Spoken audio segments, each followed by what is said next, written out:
Amis aventuriers, bonjour. Ça y est, la nouvelle mise à jour de Terra Online est enfin sur le serveur France. Et là, nous avons un nouveau boss légendaire à affronter sur la map rivière. C'est Solange te parle, la maîtresse de la rivière. Dans ce guide, on va parler du lore de Solange, de ses capacités, de ses faiblesses et des compositions pour la vaincre. Nous allons commencer par lire le lore du boss. Le lore de Solange. Solange, jadis humaine, s'est transformée en déesse de la rivière enchantée pour ne faire plus qu'un avec la nature. Elle maîtrise les éléments, comme l'eau et le vent. Les animaux se plieront à sa volonté. Elle a les cheveux longs et vole au-dessus des rivières. Attention aux malheureux pêcheurs ou autres randonneurs qui s'aventureraient près d'elle, car elle protège un trésor de 50 000 pièces de CNC et la lance légendaire d'Arthurion qui sommeille au fond du lac. La fondation SCP demande sa capture pour confinement et études.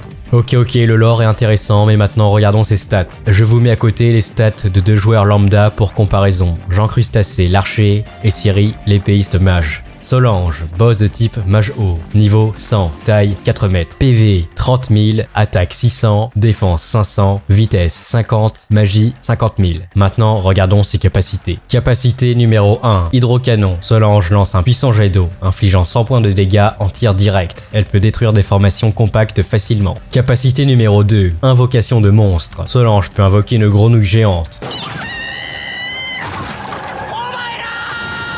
un crocodile marin ou des carpes géantes cracheuses d'eau. Capacité ultime, corps d'épines. Le corps de Solange projette des épines acérées à 360 degrés autour d'elle, infligeant 25 points de dégâts chacune. Cette capacité ultime est très forte contre les joueurs utilisant des armes à distance, car cela les force à se mettre à couvert. Tant que Solange est dans la rivière, elle peut se cacher au fond de l'eau et régénérer ainsi sa santé de 50 points par seconde. Deux équipes ont déjà tenté d'affronter le boss Solange te parle, mais les deux équipes ont subi un échec cuisant. Je vais vous détailler leur défaite. En premier, l'équipe du coq bleu a essayé de battre Solange te parle. Ils ont mis Loris en front lane pour dévier les tirs. En défense, ils ont mis Pavard et Varane, et en DPS à distance, ils ont mis Mbappé et Griezmann. Résultat, Loris n'a pas réussi à parer le premier hydrocanon, et toute la compo a volé en éclats. Du coup, il faut apprendre de leurs échecs. Il faut une front lane solide. J'ai pensé à remplacer le main tank Loris par un SDK FZ 222, qui est un redoutable main tank solide et polyvalent. La deuxième équipe qui a tenté de battre Solange était les FaZe Quickscoper. Leur tactique était de provoquer un tir croisé via un encerclement et ainsi détruire le boss avec un feu nourri. Cependant, Solange se régénère dans l'eau et peut envoyer les mobs désorganiser les formations adverses. De plus, la capacité ultime corps d'épines provoque un effet de suppression et ainsi empêche toute possibilité de duel. De ce fait, il faut retenir qu'il faut impérativement sortir Solange de la rivière pour gagner le combat du boss final. Grâce à ces informations, j'ai théorisé une composition d'équipe qui devrait fonctionner. Et oui, je suis le général, bordel la queue. Donc, en premier, nous avons un main tank, le SDK 222, avec ses 10 000 PV des familles, il peut tenir longtemps. Ensuite, des boucliers lourds en off-tank pour supporter les flancs du main tank, des scoutomes ou des boucliers anti-émeute comme vous voulez. En embuscade, des chevaliers sur les flancs qui se cachent derrière les collines. Et en ligne arrière, des DPS à distance comme des tireurs fusils d'assaut ou des mages. Voilà un schéma de la stratégie.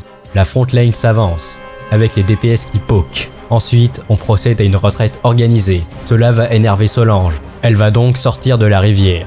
Solange va s'approcher dangereusement et à un moment, les chevaliers vont sortir de leur embuscade pour encercler Solange et les DPS pourront aussi attaquer. Tandis que des flanqueurs s'occuperont d'aggro les mobs sortant de la rivière, Solange ne pourra plus rien faire car elle sera encerclée. Donc là c'est la théorie, ça marche à 100%. Cependant, toutes les classes que j'ai montrées pour ce plan sont les meilleures possibles. Mais nous, on est des prolos. Du coup, le SDK et les chevaliers, on oublie. Vu qu'on n'a pas les moyens, à la place du SDK, on va prendre un pick-up blindé avec une mitrailleuse. On remplace les chevaliers lourds par des gitans off-tank avec des plaques d'armure et on les équipe de haches pour contrôler le boss. Pour les DPS à distance, on prend les apprentis mages et les chasseurs, les lanceurs de cailloux, les lanceurs de canettes et des archers éco plus. Et en flanqueur, comme on n'a pas d'assassin ni de voleur, du coup on prend toutes les personnes mesurant moins de 1m60 et on les envoie pour tempo les mobs de la rivière. Ça peut être un Valbuena, ta petite sœur, Osef tant que ça occupe les mobs. Voilà, c'était l'analyse de Solange. Dites-moi en commentaire vos astuces et vos équipements pour vaincre Solange. Moi je vais essayer de l'affronter avec mes mates et on verra bien le résultat. Alors n'oubliez pas de tryhard et de gagner, parce que c'est le but du jeu quand même. C'était le général, et moi je vous dis bye bye.